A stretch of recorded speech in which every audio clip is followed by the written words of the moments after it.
ሰላም ሰላም ሰላም፣ እንዴት ናችሁ? ቅድስት ግርማ ነኝ። እግዚአብሔር ይመስገን እኔ ደህና ነኝ። ዛሬ አንድ ታሪክ ላወራላችሁ ነው የመጣሁት። በቅርብ ማቃት ሴት ናት። ምን ይፈጠራል አሁን ይህን ላወራበት የፈለግኩት አንዱ ምክንያት ምንድን ነው? እኛ ሴቶች ለባሎቻችን ብዙ መስዋዕት እንከፍላለን። ልጆች ወልደን ልጆቻችን ትቶ ለመሄድ እንኳን ያንን ትዳር ቆይ ልጄ ይደግልኝ፣ ቆይ ልጆች እዚህ ድረሱልኝ እያለን ብዙ መስዋዕትነት እንከፍላለን። ቆራጥ ሴትና ጠንካራ መሆን አለባት ያቺ ሴት ትታ ለመሄድ ማለት ነው። እንደዛ ለመሆን ደግሞ በጣም ብዙ ሳክሪፋይ የምናደርጋቸው ነገሮች አሉ በህይወታችን ላይ። ለምን ትዳር ስንይዝ እኛ ትምህርታችንን አልገፋንም፣ ምናልባት ስራ የለንም፣ ዲፔንድ ነን። በቃ እሱ ነው ሰርቶ ይመጣል፣ ልጆች ነው እኛ የምናሳድገው፣ ሌላ የምናደርገው ነገር የለም። ይሄ ነገሮች ተጽዕኖ አለባቸው። የአሬት አባቱ እንዴት ነው እኔ ላይ እንደዚህ የሚሆንብኝ? ትችለት ሄዳለሁ፣ ልጆችን ይዤ ሄዳለሁ የምንለው የራሴ የሆነ ነገር ሲኖረኝ ነው። እኔ ምንም ነገር ከሌለኝ ልጆችን ምን ላደርጋቸው ነው?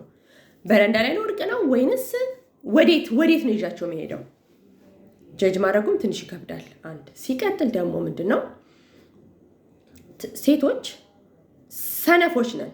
ስንፍና አለብን። ከስንት አንድ ሴት ነው እንጂ ስንፍና አለብን።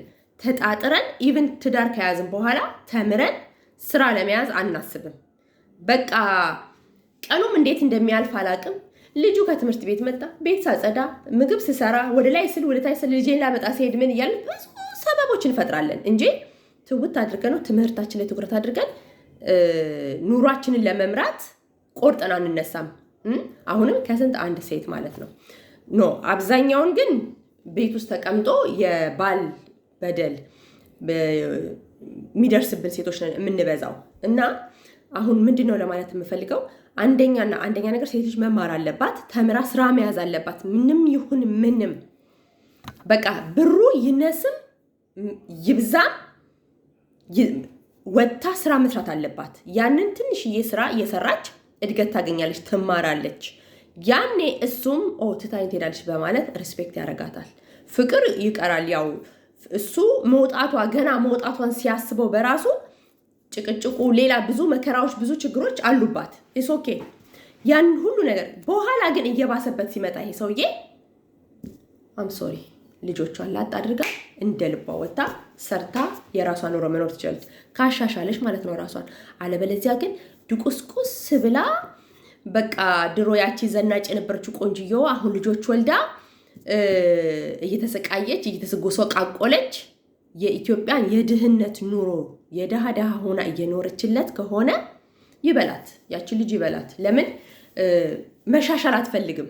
መሻሻልን አትፈልግም። እቺ ልጅ ብትሻሻልም የሱ ንግግር የት ደርሺ ነው? ወዴት ልትገቢ ነው? ብዙ ተጽዕኖች አሉ። ባልየው እቺ ልጅ ከወጣች ዳግም እንደማትመለስ ስለሚያውቅ በአፉ ተጽዕኖ ያደርግባታል በተለያዩ ነገሮች። ያንን ነገር ተቋቁማ አይዞሽ ልጄ በርቺ፣ ተምረሽ ጎበዙኝና ትተሽ ውጪ ትዳሩን አትላትም እናቷም። ቻዩ ልጅ አይዞሽ ቻዩ ነው የምትላት። እሱ ነው ችግሩ። ዛሬ ልነግራቸው የፈለግኩት ሀሳብ ምንድን ነው? ሀሳብ አይደለም ታሪክ ነው። እማቃት ናት በቅርብ። ምን ይፈጠራል የራሷ ስራ ናት፣ የተማረች ናት፣ የዚህ ሀገር ዜጋ ናት፣ ኢትዮጵያ አይደለችም። እና በጣም ነው በቃ እጅግ በጣም ነው ታሪኳ እጅግ በጣም ነው ደስ ያለኝ። ለዛ ነው ለእናንተ ሼር ለማድረግ የፈለግኩት። ምን ይፈጠራል አብረው አሁን 25 ዓመት ኖረዋል አብረው። የ17 ዓመት ሴት ልጅና ወንድ ልጅ ደግሞ የ7 ዓመት አላቸው። እንዲህ ከደጅ ለሚያያቸው ፍቅራቸው ልዩ ነው በቃ። ሁኔታቸው ከኔ ጋር ክሎዝ ናትና መታ ከ4 ቀን በፊት ነው መታ ቤት እንዲያወራን እኔና ኮባሌ ልንለያይ ነው ትለኛለች። እንዴት ሆኖ እንዴት እኔ በጣም ነው በቃ ፍቅራቸው እጅግ በጣም ነው ደስ የሚለኝ ሁኔታቸው። እና እሷ አሁን አንዳንድ ጊዜ እንዲጭቅጭቅ አይጠፋም፣ በትዳር ላይ አይጠፋም የሆነ ነገር አይደለም። የሆነ ነገር ሲኖር መኪናዋን ብድግ አድርጋ ላጥ ብላ ትሄዳለች። ውላ ከጓደኞቿ ጋር ዋናም ትሄድ የትም ትሄድ ቆይታ ትመጣለች። በቃ ይሄ ነገሯ ደስ ይለኛል። ልጆቿን በራሷ ዓለም ላይ መኖር ትችላለች። በቃ ምን ይፈጠራል? እየጠጣ ይመጣል ይሄ ልጅ ባሏ ማለት ነው። እየጠጣ ይመጣል። እረፍ መጠጣትን አቁም ትለዋለች። ላይክ እንደ ወንድም ከኪንደር ጋርደን አሁን በአሁን ሰዓት እሱ 50 ዓመቱ ነው።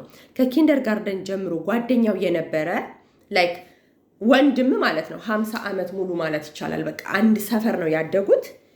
በጣም እሱም ያው የራሱ የሆነ የኑሮ ችግር አለበት እና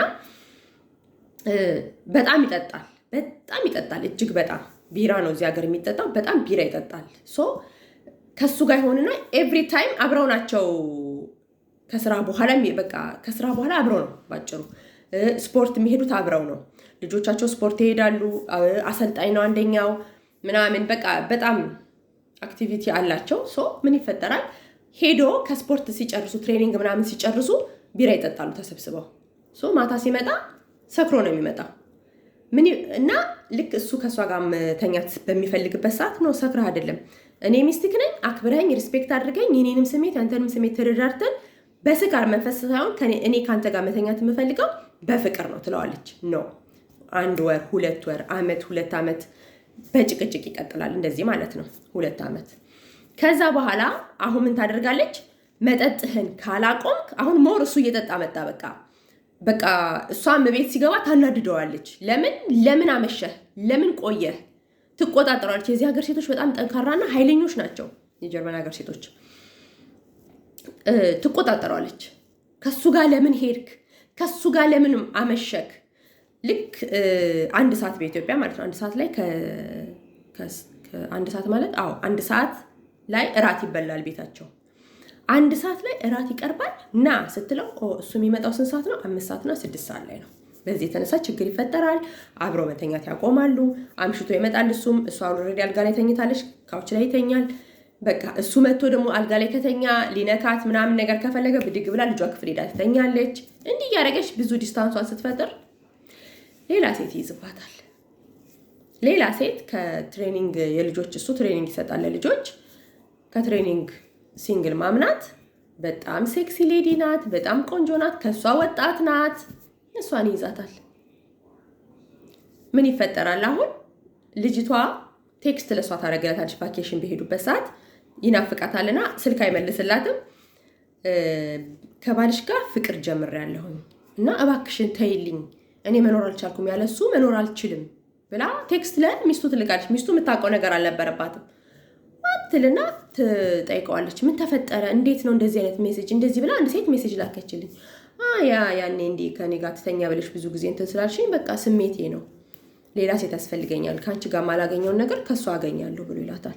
ላይክ በነፃነትና በግልጽ እንዲቁጭ ብሎ ነው ያ ምናምን ብሎ የነገራት ማለት ነው። እና ምን አልሽው ስላት ምን እለዋለሁ በቃ እና ምን አሰብክ ስለው ኦኬ በቃ ካልተስማማሽ አሁንም እንለያይ ብሎ ያለኝ እንጂ እየቀለድሽ ነው? ለምን እንደዚህ ይደረጋል ምናምን። እኔ ግራ ገባኝ። በቃ ግራ ብቻ ሳይሆን ሰርፕራይዝ ነው የሆንኩት። እንዴ እሷስ ለምን ሜሴጅ ላከችልሽ ላንቺ? ሲቀጥል እሱስ እንዴት ነው እንደዚህ በነፃነት ሊያምን ይቻለው? እንዴት ምለው ነገሩ ላ ግራ ገባኝ። እንዴት አድርጌ ነው በቃ ግራ ገባኝ። በኋላ ምን ማድረግ ይቻላል? አይ ዘና ብላ ይሄድ። የሚኖሩበት ቤት የእሷ የቤተሰቦቿ ቤት ላይ ነው የሚኖሩትና ይሄድ በቃ ሂድ ብየዋለሁ ይሄዳል አለችኝ። ላይክ ዘና ብላ ነገር ነው እንደዛ የምትለው። ሲሪየስሊ ትዳር እንደዚህ በቀላሉ ይበተናል አልኳት። ያ ከኔ ጋር እሱ ደስተኛ ካልሆነ ከእኔ መስጠትም ለሱ ልሰጠው የማልችለው ነገር ስላለ እሱ ከሌላ ሴት ካገኘ ይሄዳለች። ኦ ማይ ጋድ እኔ በሆን ያንን ነገር አደርገዋለሁ ብዬ አይምሮዬ ሊፈነዳ ደረሰ። በቃ ሊፈነዳና ማታ ነው ያወራ ነው። ቀን ላይ አድሬ ማታ እንቅልፍ እምቢ አለኝ። ላይክ ጠዋት ተነስቼ ለልጆች ምሳ እያሰርኩ ምናምን ነገር በቃ አይምሮዬ ማታ ሳያቸው ማታ ተገናኘንና ኖርማል ነው የሚያወሩት ምናምን ኢዚት ፖሲብል እንዴት እንደዚህ ሊሆን ይችላል ብዬ በጣም በቃ ግራ ገባኝ። እንዴት ብዬ ልንገራችሁ? ከዛ ግን ራሴን አስተካክዬ ሳስበው ያ ይሄ ልጅ ሰካራም ነው። ምንም ብትወደው ሰካራም ነው። ሰካራም ሆኖ በስካር መንፈስ ነው ከእሷ ጋር የሚተኛው። ያንን ነገር ደግሞ ሰው አትፈልግም፣ በፍቅር ነው ማድረግ የምትፈልገው። ኢማጂን እኛ ሳይሰክሩ እኮ ነው የኛ ወንዶች ሳይሰክሩ እኮ ነው ሕፃን ልጅ የሚደፍሩት፣ ሕፃን ልጅ የሚገሉት በላይክ አይምሯቸው ንጹህ ሆኖ ማለት ነው። ምን አይነት ልዩነታችንን ኢማጂን። ሴቶቹ ስንት ዓመት እየተሰቃየች ከዛ ሰውዬ ጋር ትኖራለች። ልጆቼን ላሳድግ ቆይ ምን እያለች አንዲት ሴኮንድ ማሳለፍ አልፈልግም ከሱ ጋር እኔ እርግጠኛ ከሆንኩ በኋላ እሱም ሲለኝ እንደዚህ ትንሽ ተጠራጠርኩት። ንዴትም ሊሆን ይችላል የልጁ ንዴታም ነገር ነው። ትንሽ ጥሩ ሰው ነው ግን እንዲህ አይነት ከሷ ጋር እንዲህ አይነት ነገሮችን ሲያወራ በጣም ይናደድባታል። ለምን አንቺ ነሽ የገፋሽኝ እያለ ይወቅሳታል። ለዛ ሶ ወደ እንትኔ ስገባ ላይክ አሁን እሷ ወስና መውጣት አለብህ ብለዋለች እና የሆነ የጊዜ ሰጥተዋለች። ካልወጣ ያንን ቀን ልብሱን ኢቭን በሻንጣ አልከትለትም በፔስታል አድርጌ እደጅ ጠብቀዋል ይዞልኝ ይሄዳል አለችው። አለቀ። እኛ 17 ዓመት 20 ዓመት እየተገፋን እንኖራለን። ለዛውም ይሄ ሰው ማለት ነው አሁን የምነግራችሁ ባለ ታሪክ ላይክ ለልጆቹ ምን አይነት ቴክ ኬር እንደሚያደርግላቸው በቃ ጀንትል ማን ነው። በቃ ማን ጀንትል ነው። ስነ ስርዓት አለው በጣም በቃ ከዚህ ችግሩ ከመጠጡ በስተቀር በጣም ስነ ስርዓት አለው። ቀን ላይ ኤቭሪዌር ሂጎ በቃ ኤቭሪበዲ ያውቀዋል በመልካምነቱ ማለት ነው። ሶ አሁን እኔ ወጥቼ አለች እንዲህ አረገኝ ብል እየቀለድሽ ነው እንዴ ነው ሰው የሚለኝ እንጂ ማንም አያምነኝም አውቀዋለሁ አለች። ግን ችግሬ ይሄ የኔ ነው። ኖ ፕሮብሌም አውጥቼ እቃውን ደጅ ጥልለታለሁ ይሄዳል። ችግር የለውም። እኔ ወንድን ሼር አላረግም ከሌላ ሴት ጋር። ጀግና ነች፣ በጣም ጀግና ናት። አድናቂዋ ነኝ። ግን አይኖ ያ ጥንካሬ እኔ የለኝም እና ቢኖረን ብዬ እንዴት አይነት ነን ግን እኛ ኑሯችን ስል እኛና እነሱ እንደዚህና እንደዚህ በቃ የተለያየነን ሴቶች አረንንቃ ከኔ ጭምር ማለት ነው። ላይክ በቃ ጎበዝና ጠንካራ እንዴት እንደምንሆን ራሱ አላውቀውም።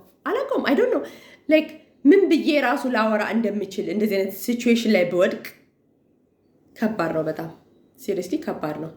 ግን የኛ የአስተዳደጋችንም የኛ ተይቻዩ እኔ ችዬ ነው እንደዚህ ያደረግኩሽ እንደዚህ እየተባለ ነው ያደግነው። ሲቀጥል ነውር ነው እንደዚህ ሰው ፊት እንደዚህ በቃ ብዙ ነገሮችን ተደብቆ ተሸፍኖ ተደብቆ ነገር ነው ያደግነው። ግን ግደል ድፈር እየተባለ አይደለም ያደገው አንድ ልጅ ሲያድግ አይደለ? ያ ደግሞ ሌላ አሁን የመጣ ታሪክ ነው። አሁን የመጣ ነው። ግን ዞሮ የኛ ማንነት ስም ብዬ ሳስበው ወሬው ይሄ በቃ የሆነ እንደዚህ የሆነ ፓርት ላይ ሚስ ያደረግነው ነገር አለ ማይንዳችን ውስጥ እንደዚህ የሆነ ትርምስምስ እዛችሁ ጋር ነውና አይደለም። እኔ እንጃ ማንኛውም ኢትዮጵያዊ ወጥቶ የውጭውን ዓለም አይቶ ቢመለስ ወደ ሀገሩ ማንነታችን ይስተካከላል ብዬ አስባለሁ። አሁን ላይ ላይክ ያለን ማንነት የተበላሸ ሆኗል። በቃ ወንዶቹ በተለይ ከባዶች ናቸው። ከዛ ሴቶቹ ደግሞ ወንድ ልጅ ተንተርሳ ላይክ አድቫንቴጁን ነው የምታስበው። እሱን ከሱ ጋር ብሆን ምን አገኛለሁ ነው እንጂ ፍቅርን አስብ አይደለም የምትገባው። ይሄ ግልጽ ነው፣ ግልጽ የሆነ ነገር ነው። በጣም ይከብዳል፣ ከባድ ነው። ልዩነታችን የኛና የነዚህ የነጮቹ በጣም ልዩ ነው። ባህልና ሃይማኖቱን ሳይጨምር ማለት ነው። እሱ ላይ እኔ እኮራለሁ ባለን በሁሉም በሃይማኖታችን እኮራለሁ። ግን ይሄ ወንዶቹ አሁን ሴት ላይ በሚያደርጉት ነገር እያንዳንዳቸው ወጥተው የሰውን ሀገር አይተው መመለስ አለባቸው ሳስበው፣ ላይክ እንዲማሩ ማለት ነው። እንዲማሩ ለዛሬ ያልኩት እንግዲህ ይሄ ነው። ደህና ሁኑልኝ።